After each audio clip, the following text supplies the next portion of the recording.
The object of Taxi Chronicles is to allow real riders with real stories share their experience and enhance your life. So sit back and enjoy the journey.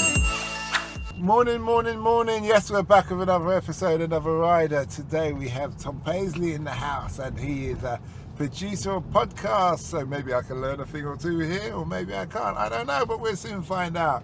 Nice to have you here today, Tom. How you doing? Okay, so tell us, how did you get into producing a podcast? What's it all about?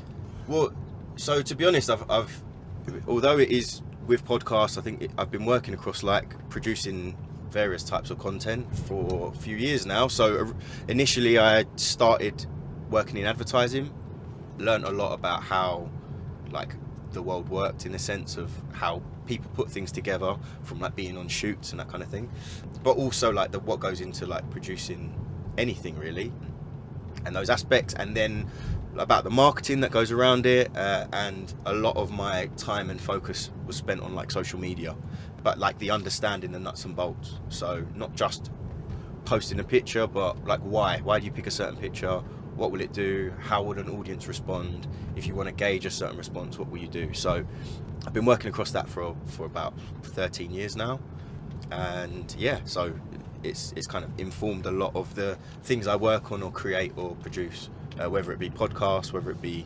videos or short films or anything. So how did you get into the industry? To be honest, it was a strange one. I was a builder. So I was a builder, worked in a couple of sites, and I got a job on an odd chance from working in an office in central London. I was working for the Times, but the reason the job came about is because my building job had stopped, and I was offered the chance of a temp job, and I got my foot in the door through a little. Obviously, everything is luck, but also just a little bit of playing the game a little bit. Just to jump in there, what trade were you?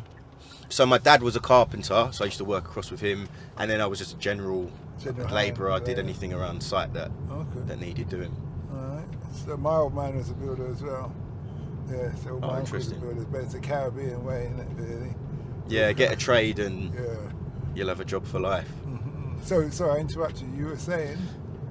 Yeah, so my foot in the door was I got a great piece of advice from my late granddad, and his advice was, make sure, even if you're not the best in the room, make sure you're likable. And so what I realised was the person that was hiring me she was a QPR fan, big QPR football fan, season ticket holder. I knew absolutely nothing about QPR whatsoever, but I decided to learn every player's name, every result, watch every game I could. So every time I went into and I would turn up to the office an hour and a half early every day, get coffee and have my breakfast there, and every morning I'd just have a chat with her and I ask her about her football club and like start talking to her about QPR and her team, and we always got on from that period. And I think it was one of the things that whenever it came to jobs kind of continuing, or they wanted to get more temps in or make a temp permanent, then I was the first name that came to mind. And then that got me in the door, and then I started to learn a few things, and then from one job you go to another, and then that's kind of how it all started. Okay. So the saying goes, if you're not the best person in the room, make sure you're likable. Yeah, that's pretty much the summary of my grandfather's words. That's great. So explain the process of what your job is now. Yeah, so it's a complex one in some ways. So I work across. I've got twofold side. So I've got a job where I contract and I work for a large tech company, and part of that job is basically analysing what has worked and what hasn't. So looking at what has been the conversation around a certain subject. So as an example, you might have a brand or a product that is related to being a cab driver. So you want to know, what do people think or say about cab drivers across London, and how does that differ from, say, what they say in Liverpool or in other regions? And you paint this picture. Basically, you tell a story. It's a bit of it's storytelling to say, in London, people say X. 45% of people say X, Y, and Z. People tend to talk about this. They tend to talk about the fact that the cost is expensive, not expensive in this area compared to other regions, and then you tell a story based on that region. So that's one side of my analyst's of role, and then the other side is obviously a lot more producing through my agency that I've set up, which is just basically running projects. So that might just be a single podcast, or running a pilot, or it might be trying to launch a short film, or just like getting a producing or writing credit on something. So in the sense of setting things up, yes, what are the key things that people must know who are considering to set up podcasts? I think the most important thing for people to do is research. Over lockdown, I think podcasts production increased by, I think it was like it increased by 4.5 times by 4.5. So people that were starting their new podcasts. So what are the creating? Considering your role now, your job, Yeah. you work for the big company. Are we mentioning names? Yeah, if you want. All right. So you work for Google, yeah? Yeah. So obviously Google's the god of analytics. Yes. Yeah. So what is the, because 4.5% means something to you, but to the layman's, are we dealing like with there's a million podcasts and then they went to 4 million? Yeah, so well, this is so across worldwide, the figures will change and shift depending on where you go. So, but I think that especially in the UK, there'll be some figure that counteracts this. But basically, there's been a massive surge. That's more than doubled. That's the most important side, because people had a lot more time in lockdown, and now it's a lot easier to produce podcasts as well. So I'm sure from yourself and your own experience, creating and uploading a podcast is easier than it used to be maybe 10 years ago. And I think the idea is, and I think the idea behind it is because there are so many easier ways, it was a lot easier for people to start creating. But some of the best advice I've ever had with podcasts is, even though so many people create new ones, the majority don't make it past 8 episodes? It's 4 to 8 episodes, and then of those, the ones that don't make it past 20 are about 60% more likely to give up and not continue as well. So there is this kind of barrier of creating, producing, and getting past that mark. I've got nearly 700 episodes out there. Well, there you go. About 200 episodes to be pending. Pending to be published. So I'm doing quite well. You're doing well. I think that's the biggest thing. Having content is the most important thing, because most films that get shot, they're about 5 hours long, and then they get cut down into the 90-minute, 2-hour version that we see, and that's a lot of it hits the cutting room floor. And it's the same with content. The more you have, the better it is to create something that people will want to listen to. But also, the most important thing in life, especially when in content and creating, is consistency.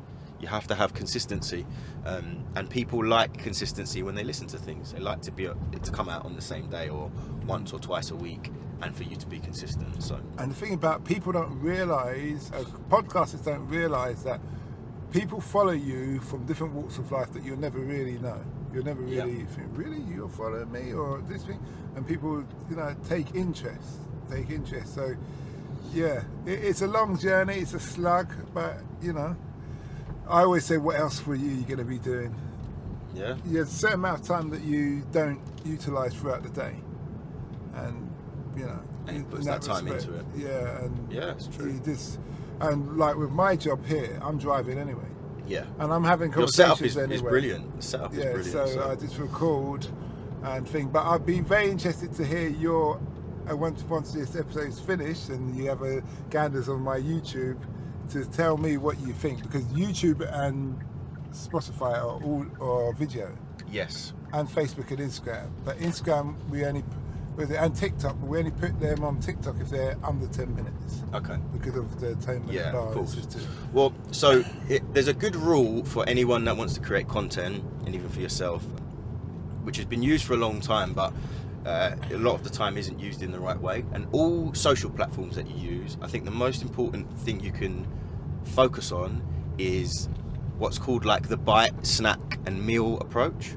And what that means is any piece of content that you produce, sit down and work out what is your bite, what is your snack, what is your meal. What does that mean? Well, to break it down, a bite is that first little thing that catches your interest, just like an advert or a billboard you've seen in the street. But it's the same of seeing a 10-second clip on an Instagram story or you've seen a really short TikTok, or you've just seen a photo of something that was intriguing. That's your bite to tell people what you are and grab the interest. Your snack is now this shorter form content. So that might be like a clip. You've taken a 60-second clip of me, which is what TikTok has become famous for. Instagram Reels now. Facebook videos often had these kind of little short, quick 2 to 3 minutes. Most of the time even shorter than that. But just it's someone landing one specific point, and then you've got your meal, which is your long form content. So that might be your podcast itself, or it would be your entire YouTube video of your podcast that is 30 minutes long, say, or it might be 10 minutes long, but that is your meal. That's what you want people to sit down and engage with you on a longer period of time. And if you look at all content platforms with that in mind and just stick specifically to certain things, then it becomes so much easier and so much less overwhelming to know what channels to put your content on. So it becomes a lot easier than going, right, I am going to post all of my 8-minute podcasts on TikTok. Whereas actually you could say, well, TikTok's actually not a place where people spend a lot of time. They don't sit watching one TikTok, but YouTube is. So what you do is you say, right, so for YouTube, that's where all my meals are going to be. Whereas on TikTok and Instagram Reels, say, that's where I'm going to put my bites and my snacks, which is those little clips. That intrigues people, and then they go and watch it on YouTube. Then what happens is, because you're focusing everyone to go to one place, your viewers, in theory, should go up in that specific place, because that's where you direct everyone to, and that's where you say to people, this is where my advertising is, this is what you have, and you sell that to people that you want to work with, or distributors, and then that's where you can monetize one specific aspect. So your YouTube channel might be branded with, I don't know, say a drinks brand, or whoever it is that you decide to work with, and you can say to them in your pitch that this is what I get, these are the views, and this is how my content works. So in the sense of vlogs, interviews, I want to direct people to YouTube and Spotify. Yeah, brilliant. Truly, because people either listen to YouTube or Spotify, and it's an interview basis. But then with the vlogs, what I do separately when I tell a story or something, 3-minute story, that can stay on Instagram, TikTok. Yeah, exactly. Facebook, so that becomes your tease that intrigues people into into your longer form content. So right. With the interviews, I take the snack or the bite from, let's say, like when you said your grandfather said about, if you're not going to be the cleverest person, the best in the room, be the most likable. Yeah, that will be a soundbite. Exactly. And then I can post that, and I tell them, continue listening to this, go to. There you go, and that's it. And I think that's direct on Spotify. So basically, you've just shown me I'm doing everything wrong. No, but this is the thing. I think the other side is test and learn, because you will find that some platforms work better on others. So TikTok, Instagram Reels are basically doing the same thing, right? They are keeping you involved in really short periods of time, maximum of about 60 seconds. I know TikTok's increased their time now, but ultimately the average viewer watches a TikTok for a short period of time, around about 10 seconds. So you've got that short period of someone's attention, which is why you almost want to play to the audience in a sense. So you are engaging someone in a short period of time, and then you're getting them to go elsewhere to watch it. If you typed in motivation as an example, as a keyword, and just watched TikTok, you'll see quite a lot of different quotes from motivational speakers and from people. But what you'll notice is, if you enjoy them, you'll want to know where that was, or what podcast was that from, and then you'll find out, oh, they are on Spotify, YouTube. Joe Rogan's terrible for that though, because you go to what I'm saying is, and even though he's a king, I really like his episodes. He'll do a short or a bite, but he won't put hashtag whatever it is. Yeah. So you're thinking, where the bloody hell? Yeah, where can I find it? Yeah. But then that's more from. So now this is. Yeah, he's a king, so he don't care. Well, this is the other side of it. This is the side now with where this is audience driven. So now people are clipping his show and marketing it for him, because a lot of those clips aren't directly from him. They'll be from other people that have created these pages, and he's a mega star when it comes to podcasts, and has pretty much changed the game anyway. He's rewritten rules because I would have never said, as a person that looks at data consistently, to have a 2.5, 3 hour podcast. I would always say that's a terrible idea. He goes up to 4 Doesn't hours work. And some of them are the longest podcasts in the world, and they're so you want to watch successful. another one. And people watch them all, and they might break them up, but they watch them still. So, again, this is the point where just because there are ways of doing things right, I think the most important thing is consistency. Because you might find that there's something you do that people seem to like. Make sure the rest of your content follows that pattern, because if there is something that people like, it's likely that they will continue to want that. And if you give them something 1 week and then give them half of that and then give them less than that and then give them more again, the consistency is what will kill you, because they'll just watch content somewhere else, because each of those people saw things that they weren't expecting to see. I think that's the most important thing. If I tell you, oh, do you want to watch a film, and then you go, all right, how long is it? And I go, well, I can't really tell you. You're going to go no, because you don't know if you don't have time in that day, and most of us are very time pressed. It's very rarely that we say, right, I'm going to sit down and I've got 2.5 hours to watch this film. We have to carve out time in our day for that much time, and it's the same with social media in a smaller percentage. Sometimes you're just on your phone to kill a couple of minutes between jobs or between whatever task you're doing, and you need to know that beforehand, so that if someone sees your video and they like it, they might say, oh, I'm going to watch that later because I really want to see it. And I'm now used to knowing what that person delivers. So I know how long I've got to carve out. I know that these videos are usually 10 minutes long, and I've got 10 minutes a bit later on while I'm on my lunch break. So we're coming to the end of the journey. I could talk to you today about this. We could easily. But what I was going to say, obviously everything has algorithms nowadays. Yes. How does a podcaster keep up with algorithms? How do you understand when an algorithm's changed, when or what it is, and what they should be, and where to go? Yeah. To be honest, I sound like a broken record, but consistency is the most important thing to do. The algorithm does the hard work for you. So the algorithm is feeding people content that it's feeding people what they want to see. So your job isn't, you don't even need to do much to it. As long as you're consistent, your naming conventions are similar and accurate. What I mean by that is how you name your podcasts, the topics that you name it. So I put Taxi Chronicles as a hashtag. That's it. So that's your hashtag, but also your the title of what the topic's about. So the topic might be, I don't know, we've talked about tech and algorithms and social. That's important to include somewhere, even if it's just in a hashtag, because at least you're feeding the algorithm with something that says this is what it's about, and it will tag you with all of the videos that are like that. If I was a lion tamer and I was telling you a story about that, and you tagged it hashtag lion tamer, it's going to group me with all of this video with all of the other aspects of being a lion or being a lion tamer. And if you're a person that is just on your phone and loves lions, and this comes up, you're more likely going to want to watch it. So so that's how I'd say with algorithms. Make sure you're consistent with how you name and edit your content. Okay. Well, thanks a lot for that, mate. I could ask you much more questions. Please do. We'll definitely talk after this. I'd have to arrange to do a Zoom interview or something like that. Yeah, definitely. I wish you well and everything. Incredible. Lovely to meet you. What's the best, last question, little naughty question, what's the best platform to use for social media wise, podcasting today, would you say? That's a very good question. What is in social media platform itself to share? Yeah, for podcasters, for vloggers.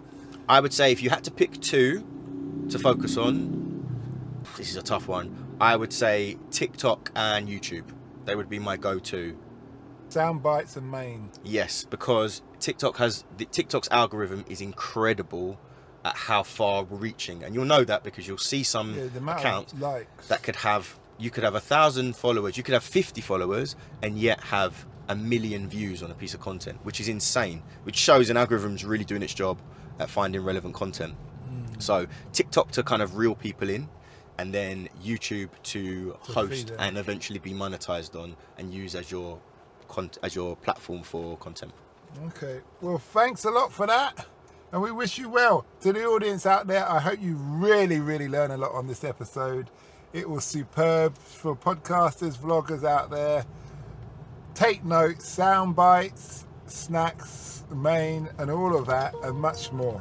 We hope that episode enhanced your life. We post an interview every day, as well as vlogging on our social media channel. Don't forget to subscribe to get our latest episode.